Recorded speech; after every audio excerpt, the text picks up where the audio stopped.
membunuh orang yang diharamkan oleh Allah Subhanahu wa ta'ala untuk melakukannya kecuali dengan alasan yang benar. Kita tahu Islam adalah agama damai. Sesuai dengan namanya, ia tidak dikembangkan dengan pedang dan kekerasan. Ia dikembangkan dengan keteladanan dan tuntunan moral. Oleh karena Islam bukan agama kekerasan, Islam pun tidak mementingkan dan mengajarkan kekerasan kecuali dengan alasan yang benar dan bisa dipertanggungjawabkan. Membunuh dengan sengaja, menghilangkan nyawa orang lain tanpa alasan yang bisa dibenarkan adalah merupakan dosa besar dan satu di antara 7 perkara yang bisa mendatangkan kerusakan dalam kehidupan dan yang hendaknya harus kita jauhi. Saudara-saudara kaum muslimin rahimakumullah, beberapa waktu yang lalu di sebuah kota kecil yang indah bernama New Auckland. Saudara tahu New Auckland? Tuh dari Gunung Kidul masih ngidul lagi. Pernah diadakan satu seminar yang membicarakan bagaimana menyelamatkan masyarakat manusia dari bahaya Perang Dunia Ketiga. Diperkirakan kalau terjadi Perang Dunia Ketiga, manusia tidak akan tersisa. Sebab apa? Pada waktu itu cadangan nuklir yang dimiliki oleh bersama Amerika dan Rusia konon sudah sanggup memusnahkan 6 miliar manusia pada saat jumlah manusia baru 5 miliar. Jadi kelebihan nuklir dunia ini.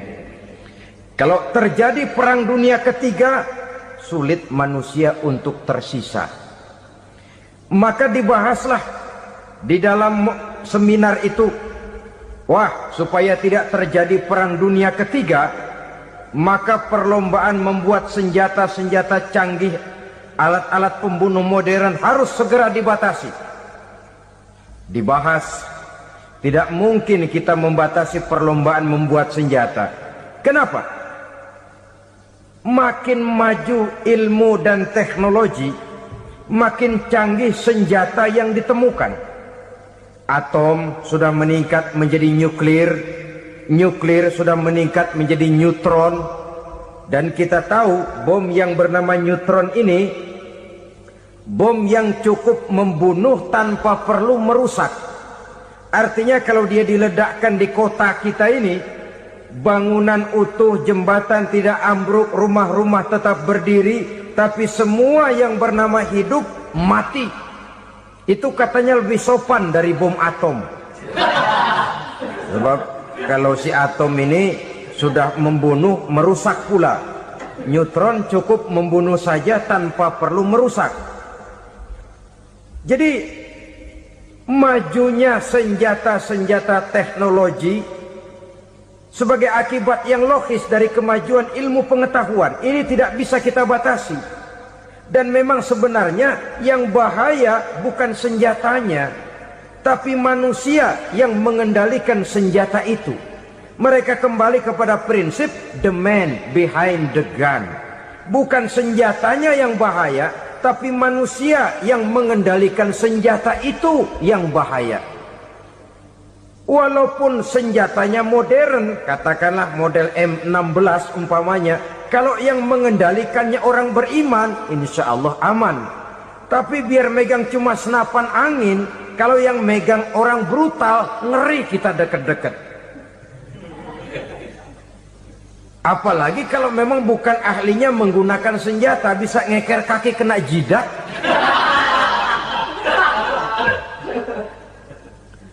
Mereka kembali kepada prinsip lama yang tetap baru. Bukan senjatanya yang harus dibatasi, manusia yang mengendalikan senjata itu yang perlu dibicarakan. Nah, kalau begitu, agar manusia tidak mempergunakan senjata sewenang-wenang, apa yang harus kita lakukan? Ya, manusianya harus bermoral. Ya, tapi moral yang mana? Di dunia ini banyak ajaran tentang moral. Itu pun mudah saja. Di sini kan kita undang saja ahli dari berbagai agama untuk membicarakan konsep perdamaian menurut agamanya masing-masing. Baik, setuju itu, setuju. Maka tampillah para ahli agama, mereka kembali kepada prinsip moral daripada konsep yang terkandung di dalam ajaran agama untuk menegakkan perdamaian. Mula-mula naiklah ahli dari agama Hindu, dibacakan konsep perdamaian menurut ajaran agama Hindu, bahwa untuk damai manusia harus meninggalkan nafsu keduniaannya, menempuh samsara dan sebagainya untuk mencapai nirwana, menjauhi kemegahan dan kemewahan dunia. Ini lalu dibahas, rasanya juga tidak mungkin ini. Kemudian dari agama Nasrani, bahwa untuk damai manusia harus menciptakan sifat kasih sayang. Kalau ditampar pipi kiri, berikan pipi yang kanan. Kalau diberikan selendang, berikan baju. Nanti orang kasihan, lalu dia tidak akan nampar lagi. Ketika ini dibahas, ternyata rasanya pun tidak mungkin bisa diterima. Karena apa? Di zaman sekarang orang ditampar pipi kiri, dikasih pipi kanan, bukan kasihan, gemes. Damai belum tentu, bonyok udah jelas. Lalu ketika dibacakan konsep perdamaian menurut Quran, di mana disampaikan ayat wa jazaa'u sayyi'atin sayyi'atun misluha faman afa wa aslaha fa ajruhu 'ala Allah. Balasan terhadap satu kejahatan adalah kejahatan yang seimbang, tetapi barang siapa yang memberi maaf dan mencari jalan damai, itulah yang terbaik dan akan mendapat pahala dari Allah Subhanahu wa ta'ala. Kamu tidak salah ditampar pipi kirimu, tampar lagi pipi kirinya sekeras dia menampar pipi kirimu. Nanti orang tidak mau menampar kita karena dia tahu kalau dia tampar kita, dia akan menderita tamparan sekeras dia menampar kita. Akan terjadilah prinsip saling hormat menghormati, tidak saling ganggu, tidak saling usil, tidak saling jahil. Atas dasar ini perdamaian bisa ditegakkan. Mereka bisa menerima konsep ini, tapi kemudian seminar ditutup tanpa satu keputusan resmi. Kenapa? Terus terang mereka kagum dengan konsep Islam, tapi sentimen lama terhadap nilai-nilai Islam telah menutup mata mereka untuk menerima kebenaran dari ajaran Al-Quranul Karim. Saudara-saudara kaum muslimin rahimakumullah, kembali kita kepada persoalan pokok. Roh adalah dari Allah, dia akan kembali kepada Allah, milik mutlak dari Allah. Tidak pantas kita merampasnya dari orang lain. Tidak wajar kita menghilangkannya tanpa alasan yang dibenarkan oleh agama. Di zaman sekarang, akibat persaingan hidup yang makin tajam, lapangan kerja yang makin sulit, tensi ekonomi yang makin tinggi, atau karena nilai moral yang makin rendah, atau juga karena rapuhnya pegangan orang kepada agama, nyawa rasanya sudah sedemikian murahnya. Berbagai kasus membuat berdiri bulu roma kita. Ada mayit, ada manusia dipotong 6, dicincang macam kambing. Ada yang dipotong 5, ada yang dipotong 13, dikardusin, dibuang ke tempat sampah. Inna lillahi wa inna ilaihi raji'un. Gejala apa ini? Kanibalisme. Manusia sudah demikian sadisnya, manusia sudah sedemikian buasnya, sehingga sesama manusia diperlakukan seperti hewan. Padahal hewan sendiri belum pernah macan makan macan, bagaimanapun buasnya macan. Belum pernah serigala memakan serigala, bagaimanapun brutalnya serigala. Tetapi manusia makan manusia di zaman sekarang kadang jadi kenyataan dalam kehidupan kita. Kadang persoalannya remeh saja, soal uang 200 perak, pisau bicara, nyawa melayang. Soal rokok sebatang, celurit bicara, nyawa melayang. Soal-soal yang sama sekali tidak prinsip, begitu mudah kita menghilangkan nyawa orang lain. Padahal Nabi pernah memperingatkan, apabila dua orang muslim sudah berkelahi dan berbunuh-bunuhan, al-qatil wal maqtul finnar, yang membunuh dan yang terbunuh dua-duanya neraka. Sahabat heran, ya Rasul, kalau yang terbunuh, kalau yang membunuh masuk neraka itu sih wajar, tapi yang terbunuh kenapa neraka juga? Beliau menjawab, dua-duanya sudah punya niat untuk saling membunuh. Niatnya itu yang diponten.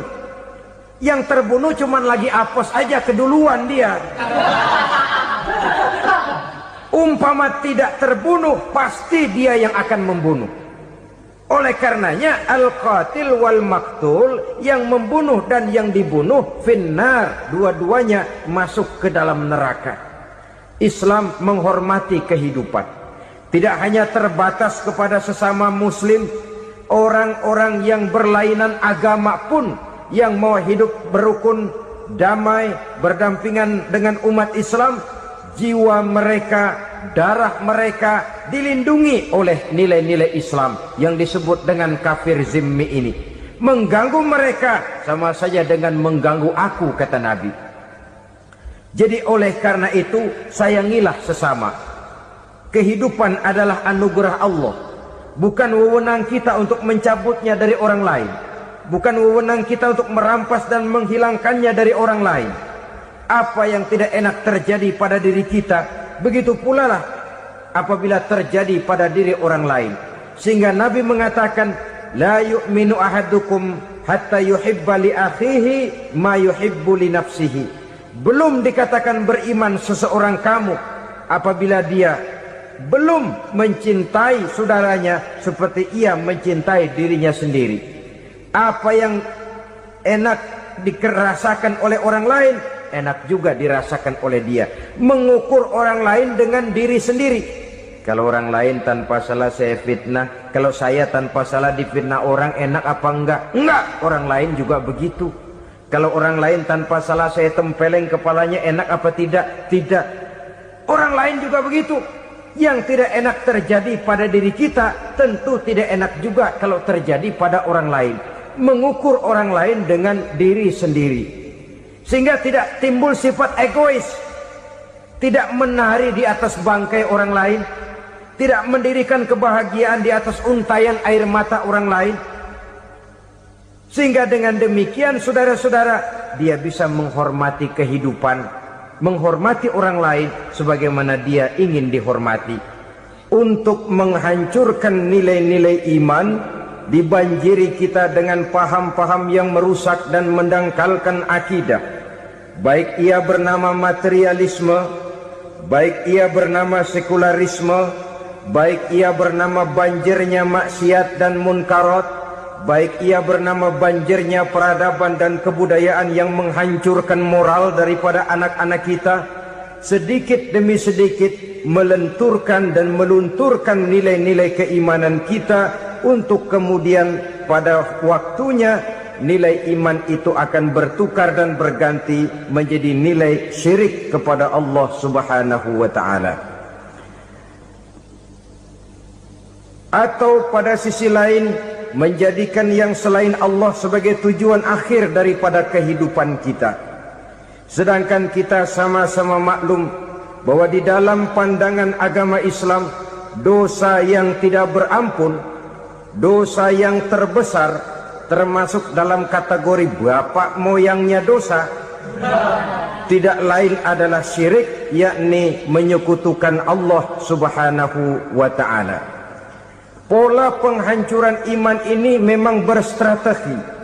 Ditawarkan kita kepada paham materialisme, paham kebendaan, di mana otak menempati urutan sebagai ranking pertama, Tuhan jatuh pada urutan kedua. Lalu menyusul kepada paham sekularisme, Allah dipisahkan dari seluruh kegiatan hidup ini, untuk pada gilirannya menjadikan yang selain Allah sebagai tujuan akhir daripada seluruh kegiatan hidup kita. Oleh karenanya, kewajiban menjaga nilai-nilai iman ini merupakan kewajiban yang mulia tetapi berat, tidak hanya untuk kita, tetapi juga bagaimana mewariskannya kepada anak-anak kita, generasi yang akan datang. Orang-orang tua bijaksana yang diceritakan di dalam Al-Quran Kalau sudah berpikir tentang anak-anaknya, pertanyaan yang paling mereka risaukan ialah ma ta'buduna min ba'di. Anakku, kalau pada satu saat aku, ayahmu sudah tidak ada lagi di dunia ini, meninggalkan kamu semua, ma ta'buduna min ba'di, apa yang akan kamu sembah nak? Jikalau sekarang ayahmu masih mau ke masjid, masih mau melakukan rukuk dan sujud, masih beribadah menyembah Allah Subhanahu wa ta'ala, kalau orang tuamu sudah tidak ada, ma ta'buduna min ba'di, masihkah engkau mau datang ke masjid? Masihkah engkau mau rukuk dan sujud? Masihkah engkau mau menyembah Allah Subhanahu wa ta'ala? Pertanyaan ini yang dipikirkan oleh Nabi Yakub kepada putra-putranya. Pertanyaan ini yang diteruskan oleh Nabi Ibrahim kepada anak-anaknya. Pertanyaan ini yang diwariskan oleh generasi ulama salafus saleh kepada para generasi berikutnya. Bagaimana kita generasi sekarang? Kita orang-orang tua sekarang bukan berfikir ma ta'buduna min ba'di, malah yang kita pikirkan ma ta'kuluna min ba'di. Kalau bapak tidak ada nanti kamu makan apa nak?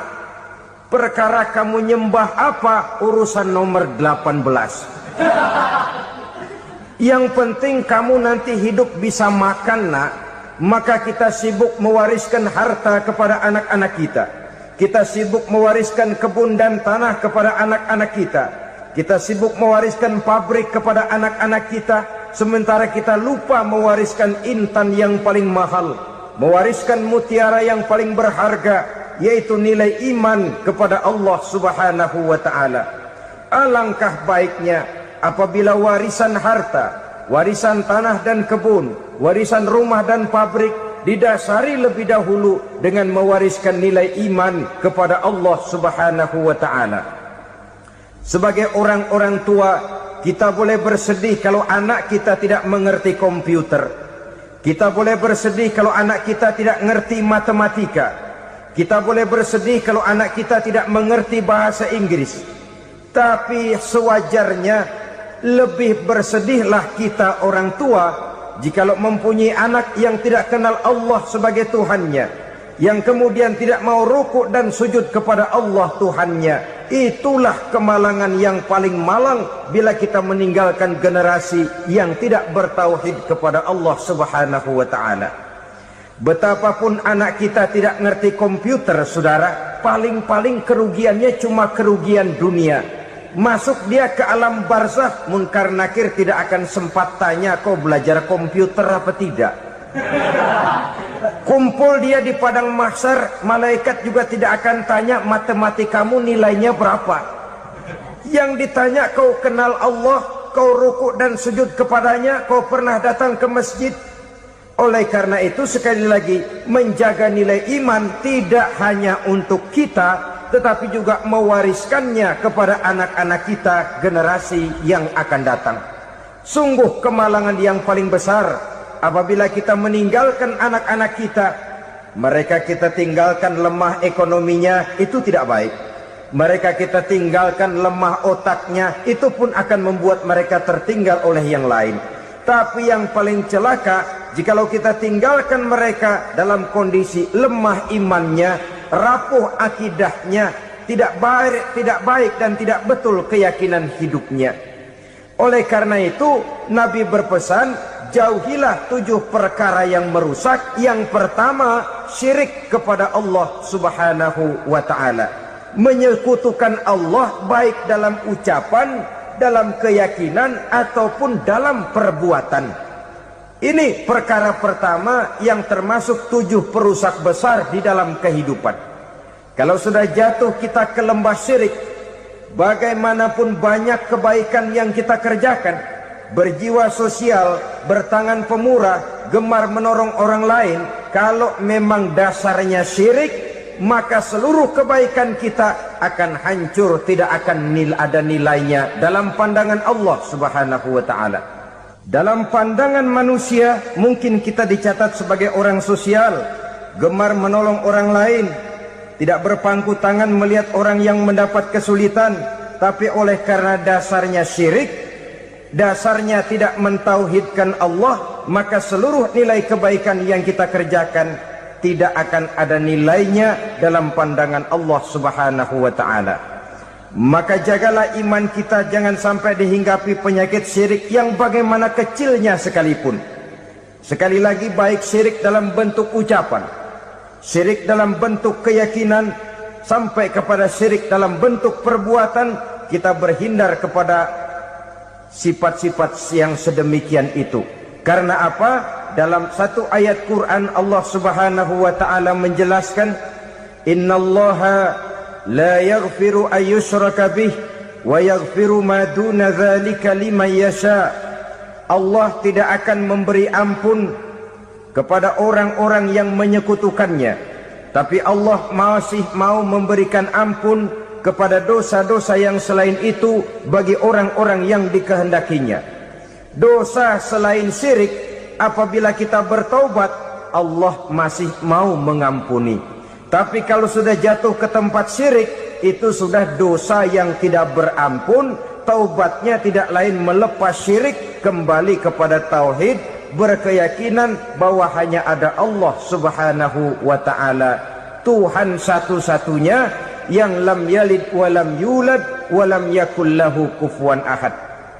Tidak beranak, tidak pula diperanakkan, dan tidak satupun yang dapat menyerupai Tuhan Allah Subhanahu wa ta'ala.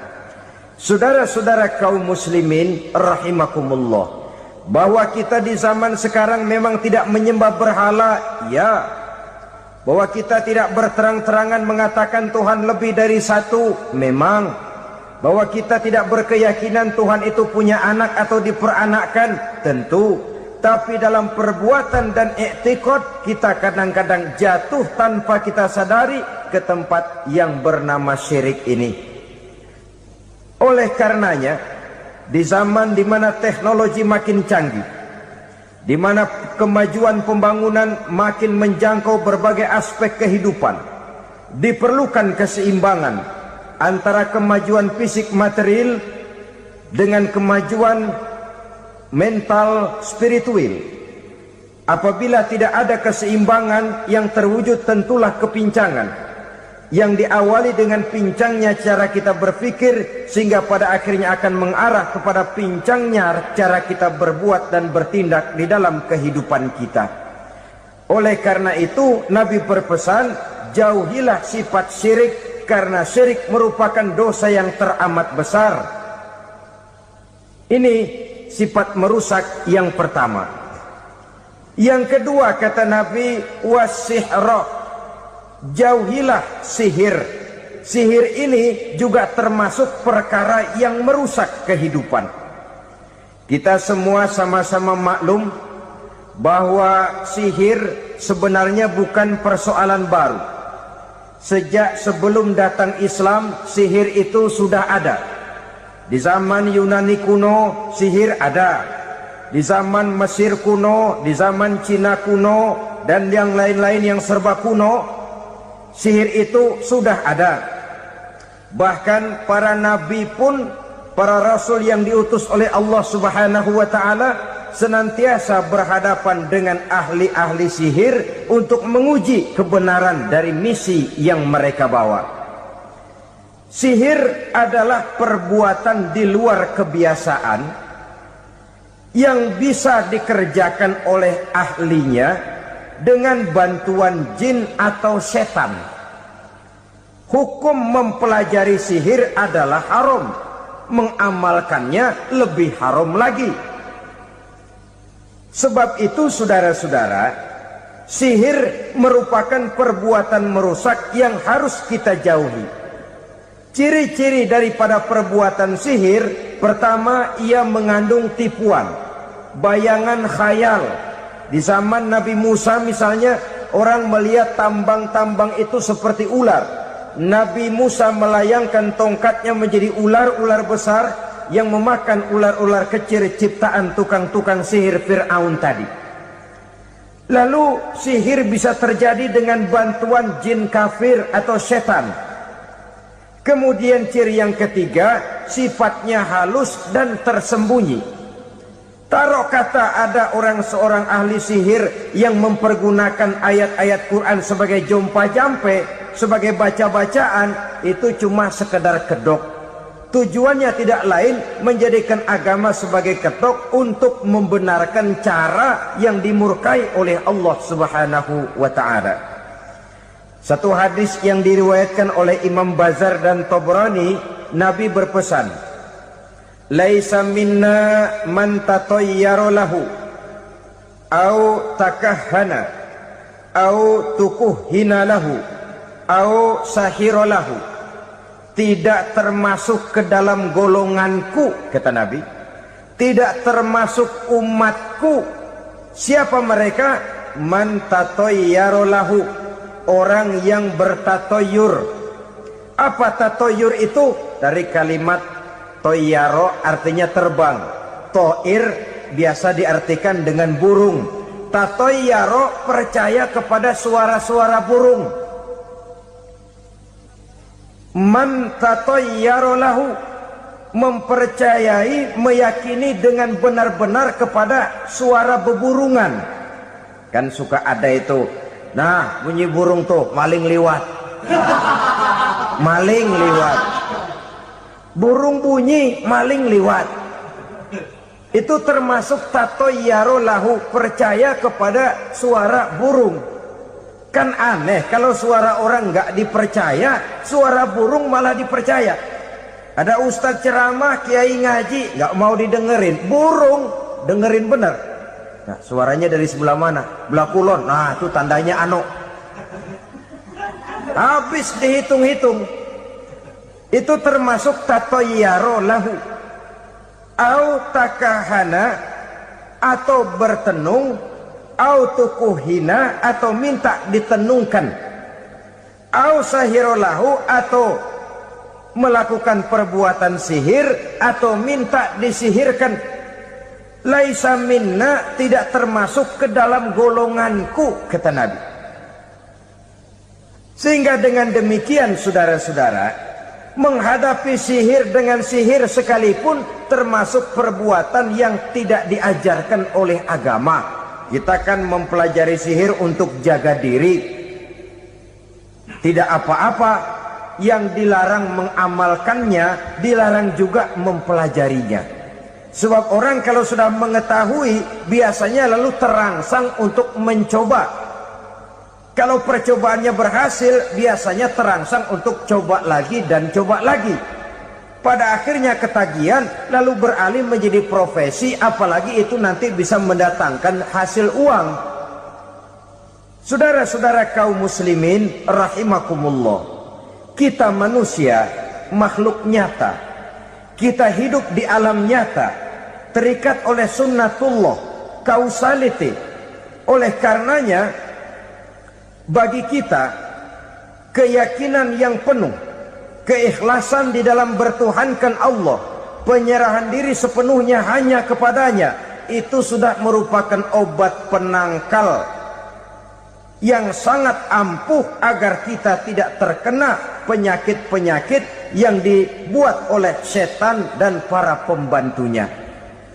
Sehingga beberapa ayat Quran mengajarkan, misalnya a'udzu bikalimatillahi tammati min syarri ma khalaq, atau bismillazi la yadurru ma'asmihi syai'un fil ardi wala fis sama, dengan menyebut nama Allah yang tidak bisa mendatangkan bahaya sedikit pun, dari baik yang datang dari langit maupun yang datang dari bumi. Jiwa yang kosong dari keyakinan yang penuh kepada Allah, jiwa yang penuh was-was dan ragu-ragu, itu yang mudah terserang oleh penyakit-penyakit yang dikerjakan oleh para tukang-tukang sihir, yaitu oleh setan dan seluruh para pembantunya. Kemudian hadis kedua yang diriwayatkan oleh Imam Ibnu Hibban, Nabi bersabda, la yadkhulul jannata mudminu khamrin wala mu'minu bisihrin wala qati'u rahmin. Tidak masuk surga.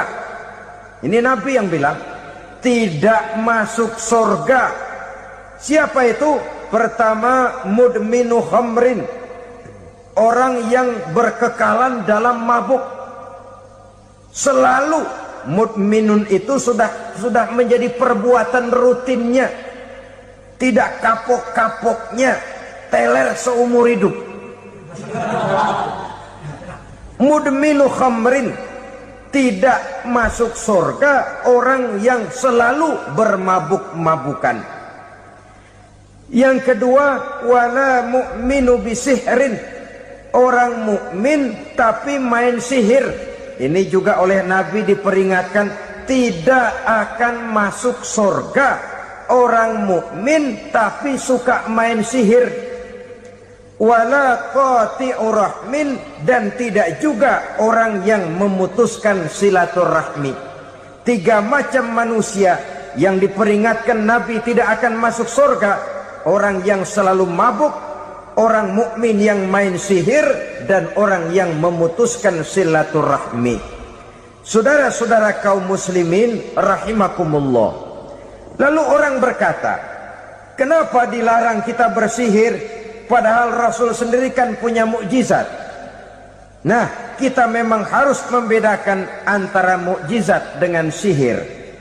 Dalam kehidupan agama kita kenal ada yang namanya mukjizat, ada yang namanya karomah atau keramat biasa diucapkan, ada yang namanya maunah, ada yang namanya irhas, ada juga yang namanya sihir. Kesemuanya ini berbeda, saudara-saudara. Yang dinamakan mukjizat itu khusus untuk para rasul saja. Satu kejadian luar biasa yang terjadi dilakukan oleh Rasul atas izin dari Allah Subhanahu wa ta'ala. Perbedaannya dengan sihir jelas. Sihir dari setan, mukjizat dari Allah. Sihir bisa dipelajari, mukjizat tidak. Sihir umumnya untuk maksud-maksud yang tidak baik, sedangkan mukjizat untuk memperkuat kebenaran yang disampaikan oleh para rasul dan ditentang oleh umatnya. Bahkan kafir Quraisy dahulu menganggap orang-orang ahli sihir itu berada dalam satu posisi yang hina, sehingga mereka mengatakan Nabi dan menuduh Nabi Muhammad sebagai tukang sihir. Tuduhan sebagai tukang sihir adalah tuduhan yang sangat aib dan hina. Di tengah masyarakat kufar jahiliyah, kedudukan tukang sihir dipandang sebagai kedudukan yang hina, sehingga mereka mengejek Nabi dengan sebutan tukang sihir. Jadi mukjizat hanya untuk Rasul saja. Kemudian karomah. Karomah ini asal kata dari karomah, kehormatan, kemuliaan yang diberikan Allah kepada hamba-hambanya yang rajin mendekatkan diri kepadanya. Oleh karena ketekunannya melaksanakan ibadah, Allah memberikan keistimewaan kepada orang itu, yang dengan keistimewaannya dia bisa mengerjakan yang tidak bisa dikerjakan oleh orang lain. Karomah hanya bisa dicapai dengan prestasi ibadah. Kalau sihir, mau ibadah apa enggak, asal dia belajar, bersatu dan berteman dengan setan, memenuhi persyaratan-persyaratan setan, biasanya lalu bisa. Sedangkan karomah tidak mungkin terwujud tanpa orang mendekatkan diri sedekat-dekatnya kepada Allah Subhanahu wa ta'ala. Maka kita lihat biasanya orang-orang yang punya ilmu sihir, mukanya rata-rata nggak enak dilihat. Kumuh, jauh dari air wudhu, jauh dari sujud kepada Allah, malah berteman dengan setan, menjadi pelayan-pelayannya setan. Saudara-saudara, adapun maunah, keistimewaan yang diberikan Allah kepada hamba-hambanya yang belum sampai kepada tingkat wali, tapi orang itu lebih banyak kebaikannya daripada kesalahannya. Umpamanya, saudara jalan bertiga di pinggir jalan, saudara ada pada posisi di tengah, lalu bertiga ini ketabrak mobil, menurut perhitungan saudara mati lebih dahulu. Tapi terjadi hal yang aneh, dua teman saudara mati, saudara malah cuma luka dan lecet sedikit saja. Apa itu? Kalau kita lebih banyak kebaikannya daripada kesalahannya, itu yang dinamakan ma'unah, pertolongan yang diberikan Allah kepada hamba-hambanya yang lebih banyak kebaikannya daripada kesalahannya. Sedangkan yang dinamakan irhas, kejadian luar biasa pada diri seseorang pada waktu dia masih kecil, yang menunjukkan tanda-tanda keistimewaannya. Itu umumnya pada para nabi pada usia kecilnya sudah ada irhas, tanda-tanda istimewa. Jelas baik mukjizat, karomah, maunah maupun irhas berbeda dengan sihir. Sihir ini jelas saja merupakan bantuan dan persekutuan antara manusia dengan setan. Padahal setan, kata Allah dalam Al-Quran, innahu lakum aduwwum mubin, sesungguhnya setan bagi kamu adalah musuh yang sangat jelas. Saudara-saudara kaum muslimin rahimakumullah, di zaman sekarang dalam menghadapi beban kehidupan yang makin pelik, menghadapi stres yang tidak kunjung selesai, menghadapi persoalan-persoalan yang teramat berat, orang sering mencari jalan keluar kepada hal-hal yang menurut pendapatnya bisa meringankan beban moralnya itu. Pergilah dia mencari sesuatu yang dapat meringankan bebannya. Dan tidak jarang yang jatuh ke pangkuan tukang-tukang tenung, ke pangkuan tukang-tukang sihir, yang mereka itu oleh Quran dijelaskan kadzabal munajjimun walau sodaku. Tukang-tukang tenung, tukang-tukang sihir, mereka itu bohong walaupun benar. Maksudnya bohong walaupun benar, artinya kalau yang mereka kerjakan benar, itu sih kebenaran. Benar dengan kebenaran itu lain. Kebenaran, kebetulan bisa, tapi tidak untuk selalu. Apalagi kalau itu sudah membahayakan kehidupan orang lain. Jadi oleh karena itu Nabi berpesan, jauhilah daripada sihir. Kalau sudah jauhilah dari sihir, artinya ya jauhilah daripada mempelajarinya, jauhilah daripada bergaul dengan orang-orang yang ahli di bidang itu, karena dari pergaulan segalanya bisa menular.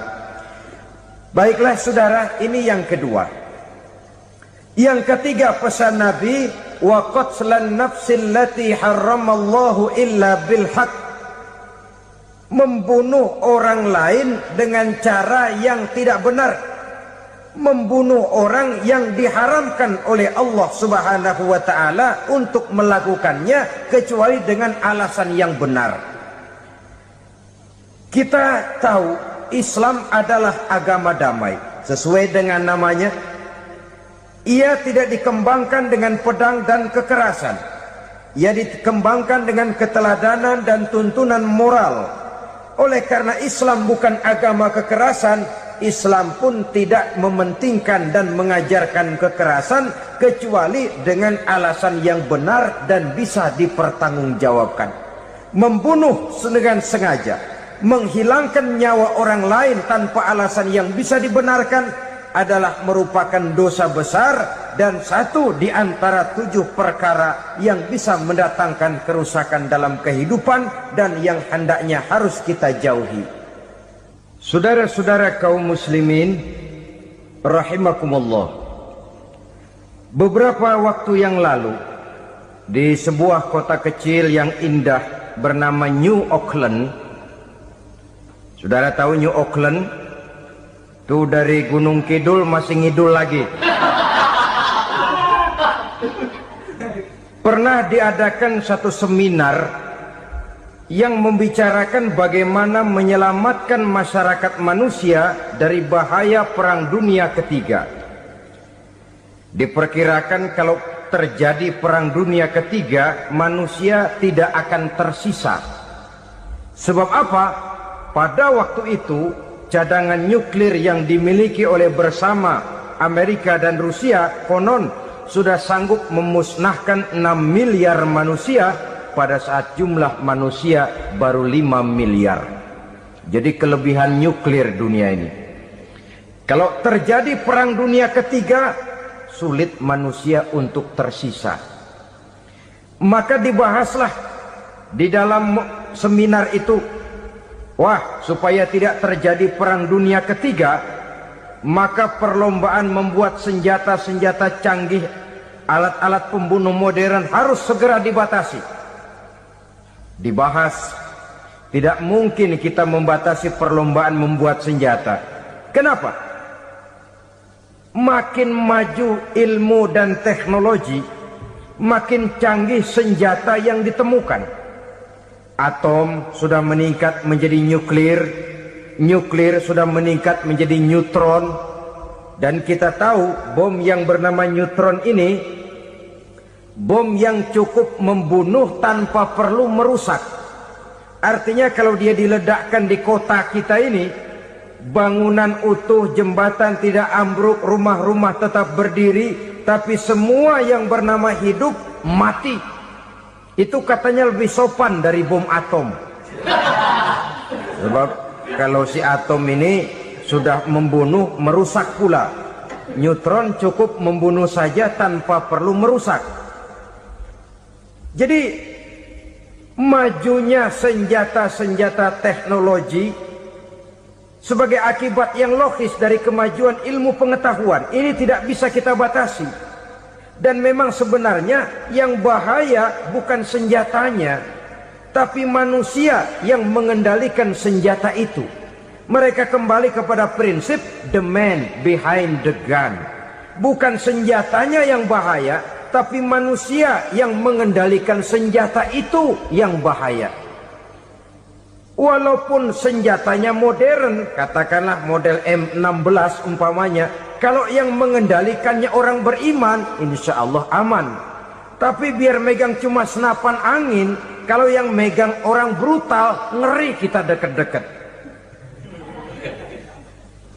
Apalagi kalau memang bukan ahlinya menggunakan senjata, bisa ngeker kaki kena jidat.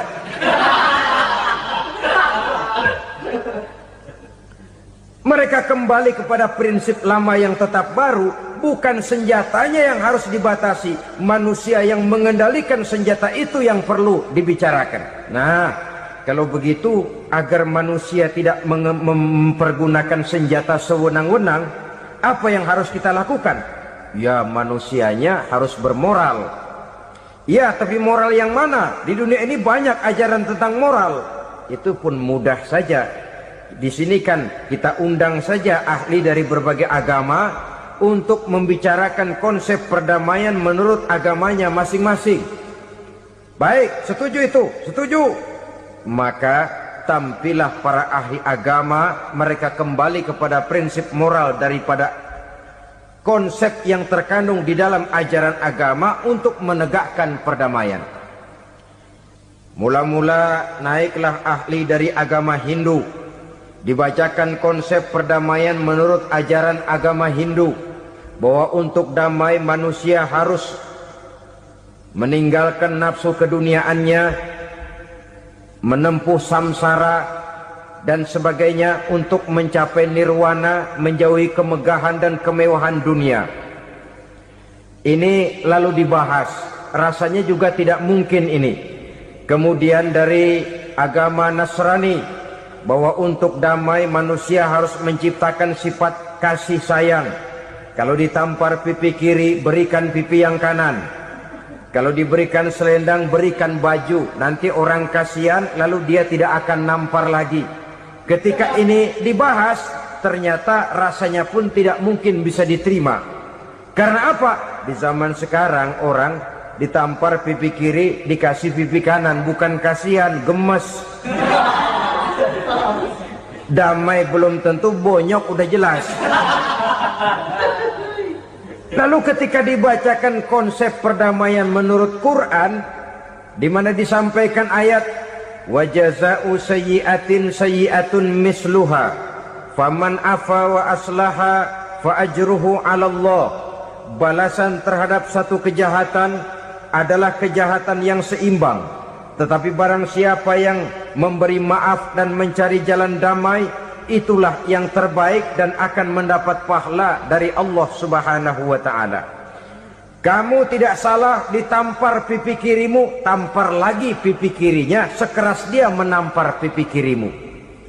Nanti orang tidak mau menampar kita karena dia tahu kalau dia tampar kita, dia akan menderita tamparan sekeras dia menampar kita. Akan terjadilah prinsip saling hormat menghormati, tidak saling ganggu, tidak saling usil, tidak saling jahil.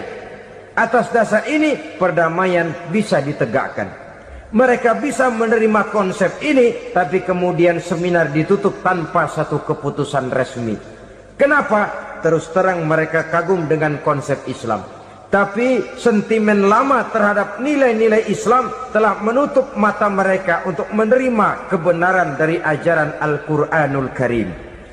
Saudara-saudara kaum muslimin rahimakumullah, kembali kita kepada persoalan pokok. Roh adalah dari Allah. Dia akan kembali kepada Allah, milik mutlak dari Allah. Tidak pantas kita merampasnya dari orang lain. Tidak wajar kita menghilangkannya tanpa alasan yang dibenarkan oleh agama. Di zaman sekarang, akibat persaingan hidup yang makin tajam, lapangan kerja yang makin sulit, tensi ekonomi yang makin tinggi, atau karena nilai moral yang makin rendah, atau juga karena rapuhnya pegangan orang kepada agama, nyawa rasanya sudah sedemikian murahnya. Berbagai kasus membuat berdiri bulu roma kita. Ada mayit, ada manusia dipotong 6, dicincang macam kambing. Ada yang dipotong 5, ada yang dipotong 13, dikardusin, dibuang ke tempat sampah. Inna lillahi wa inna ilaihi raji'un. Gejala apa ini? Kanibalisme. Manusia sudah demikian sadisnya, manusia sudah sedemikian buasnya, sehingga sesama manusia diperlakukan seperti hewan. Padahal hewan sendiri belum pernah macan makan macan, bagaimanapun buasnya macan. Belum pernah serigala memakan serigala, bagaimanapun brutalnya serigala. Tetapi manusia makan manusia di zaman sekarang kadang jadi kenyataan dalam kehidupan kita. Kadang persoalannya remeh saja. Soal uang 200 perak, pisau bicara, nyawa melayang. Soal rokok sebatang, celurit bicara, nyawa melayang. Soal-soal yang sama sekali tidak prinsip, begitu mudah kita menghilangkan nyawa orang lain. Padahal Nabi pernah memperingatkan, apabila dua orang muslim sudah berkelahi dan berbunuh-bunuhan, al-qatil wal maktul finnar, yang membunuh dan yang terbunuh dua-duanya neraka. Sahabat heran, ya Rasul, kalau yang terbunuh, kalau yang membunuh masuk neraka itu sih wajar, tapi yang terbunuh kenapa neraka juga? Beliau menjawab, dua-duanya sudah punya niat untuk saling membunuh. Niatnya itu yang diponten.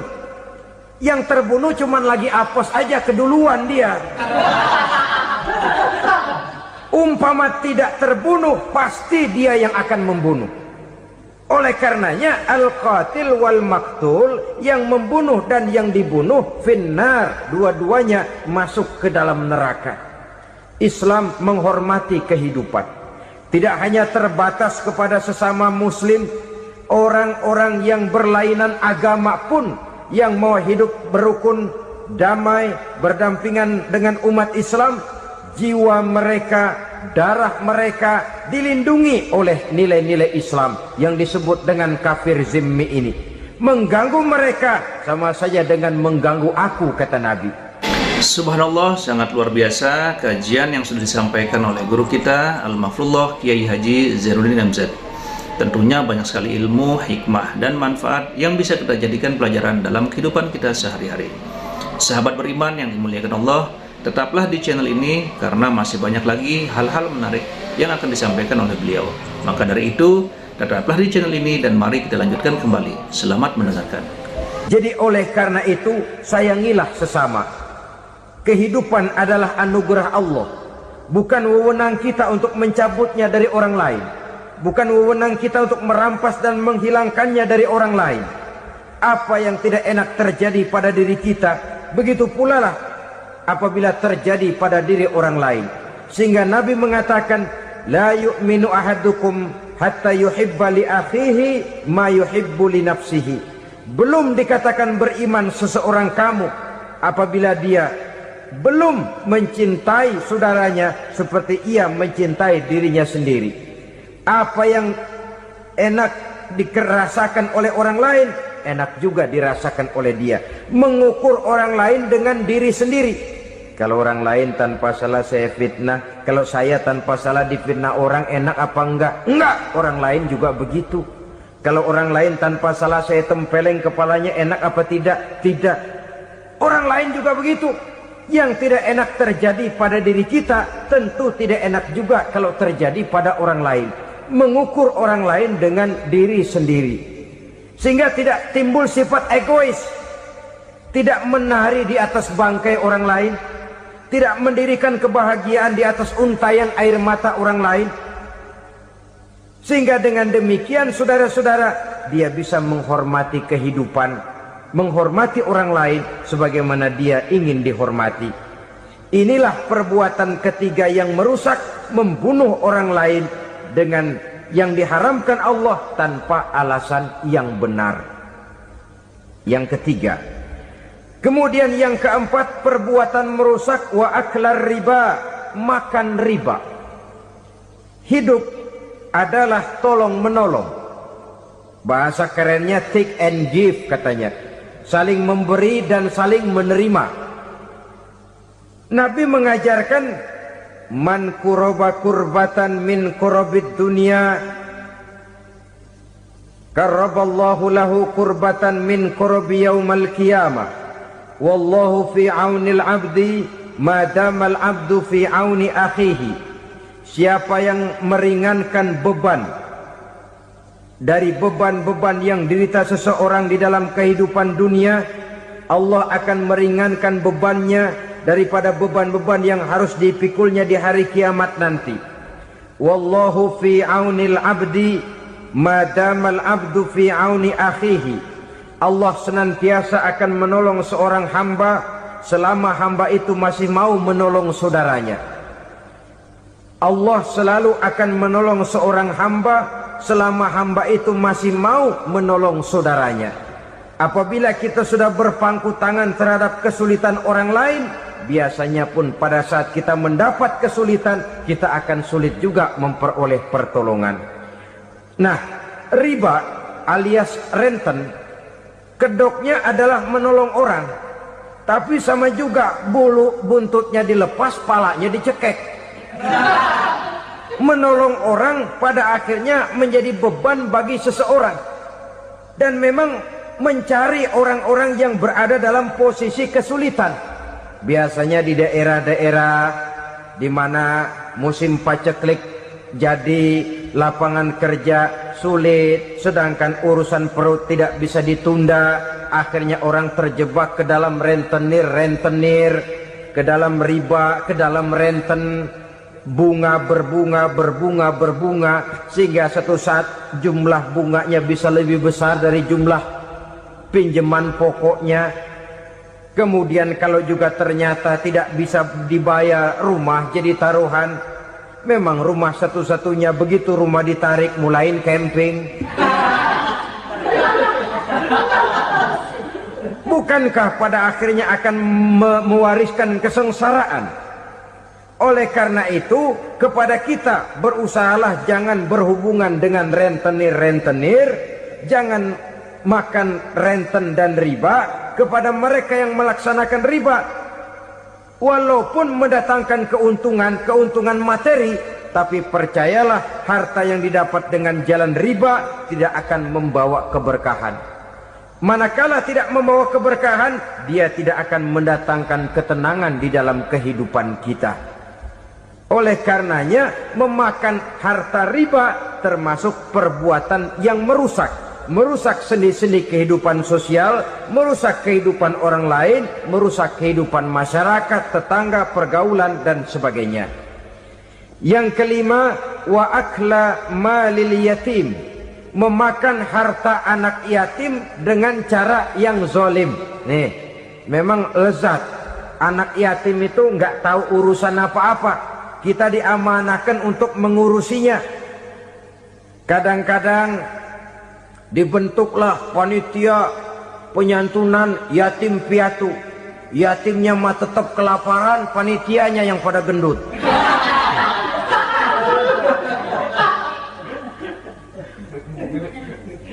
Padahal memakan harta anak yatim termasuk perbuatan dosa besar, dan menjantuni yatim merupakan perbuatan mulia. Nabi mengatakan, ana wa kafilul yatim kahataini yaumal qiyamah. Aku dan orang-orang yang menyantuni anak yatim seperti dua jari ini pada hari kiamat nanti. Dekat sekali. Jikalau ingin di hari akhir nanti dekat dengan Rasul, bersahabatlah dengan anak-anak yatim.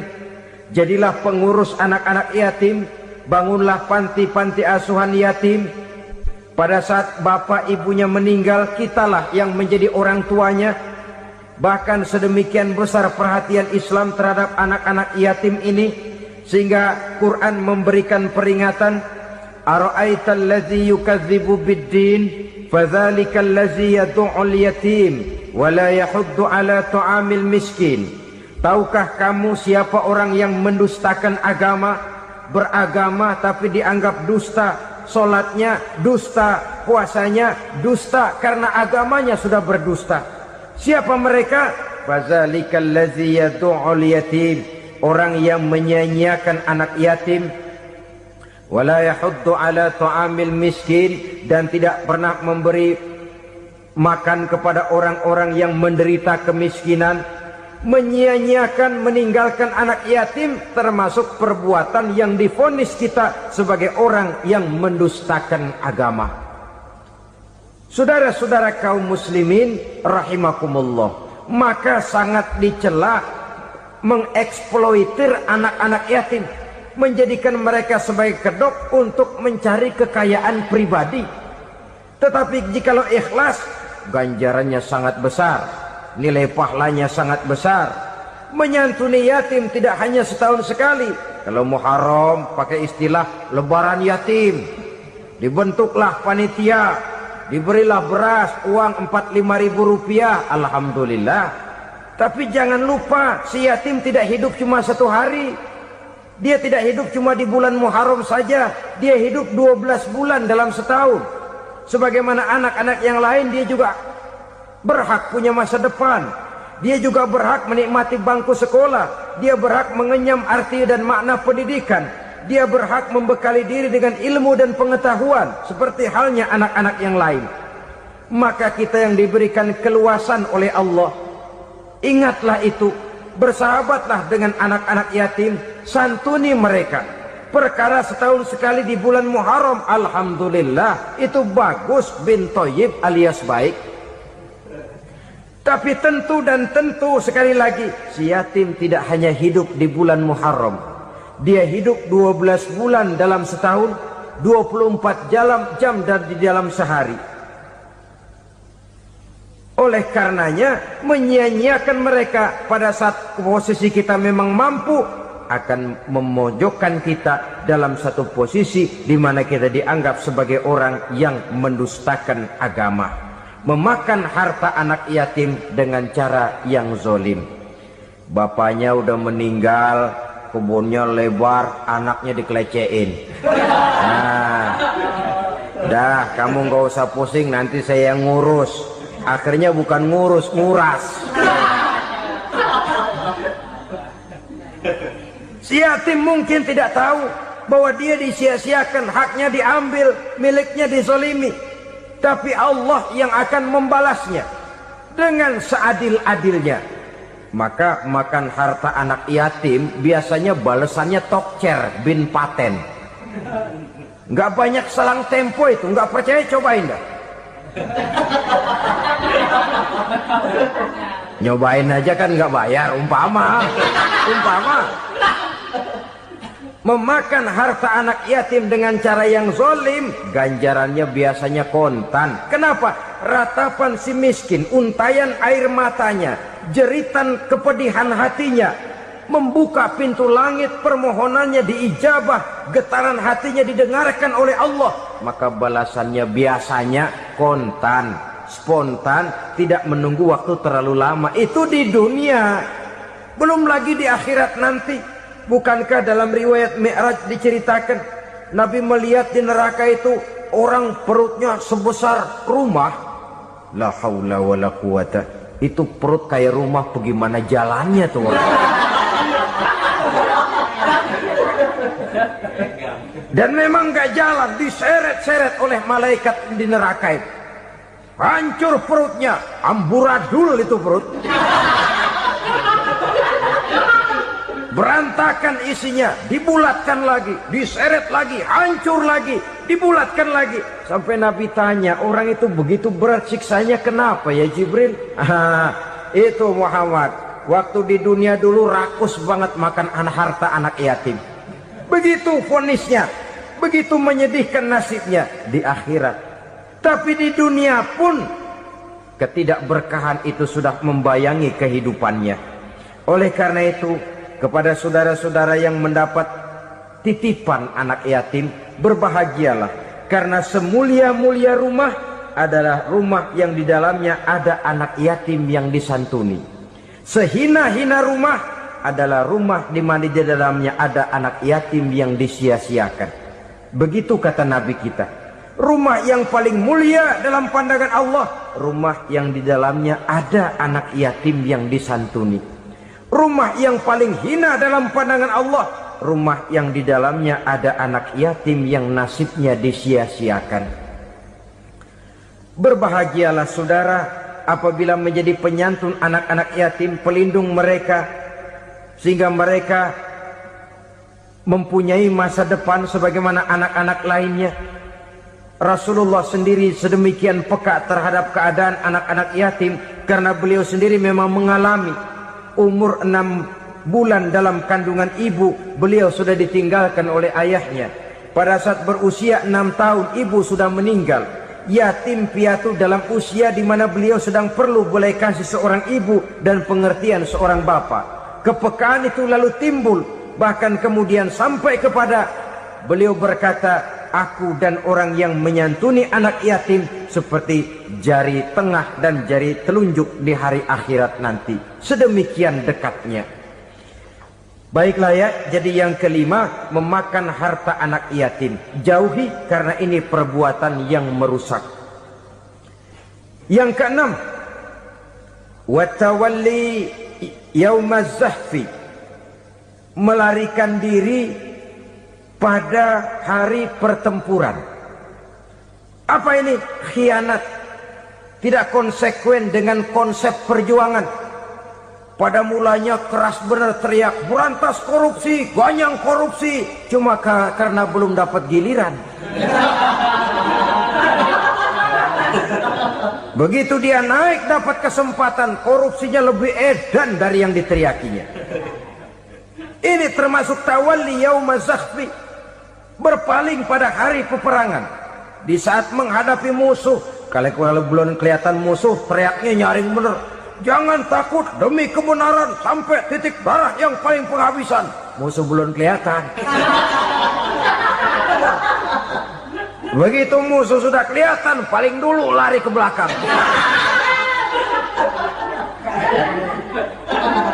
Kalau diajak berjuang ada saja alasannya. Sehingga Quran memberikan peringatan kepada kita semua. Mengapa kamu ini berat? Kalau sudah diajak berjuang di jalan Allah, kakimu seperti terhunjam berakar di perut bumi. Berat untuk melangkah berjuang. Lari dari pertempuran tidak konsekuen dengan konsepsi perjuangan. Mau enaknya saja. Dalam kondisi yang sulit lalu berpangku tangan. Ini termasuk ciri munafik yang di dalam Al-Quran disindir dengan bahasa kullama adha'a lahum masyaufi wa iza azlama alaihim qamu. Waktu terang mereka jalan, giliran gelap mereka mandek. Artinya, maksudnya, kalau giliran ada untungnya aja, rame-rame teriak Islam. Tapi begitu diminta berjuang, dituntut berkorban, rame-rame mundur. Waktu dilihat di Islam ada untungnya, rame-rame teriak Islam. Pak, saya Islam banget, Pak. KTP saya Islam, Pak. Pokoknya Islam banget dah. Tapi ketika diminta berjuang, dituntut sedikit berkorban, rame-rame mengundurkan diri. Tahun 65 PKI berontak. Waduh, waktu itu jadi orang Islam untung itu. Nggak dikejar-kejar, aman. Masjid rame, masjid, mobil-mobil mewah parkir di depan musola dan masjid. Kenapa? Waktu itu asal udah ke masjid aman. Islam selamat, untung. Tapi begitu keadaan aman, yang parkir di musola sepeda butut melulu.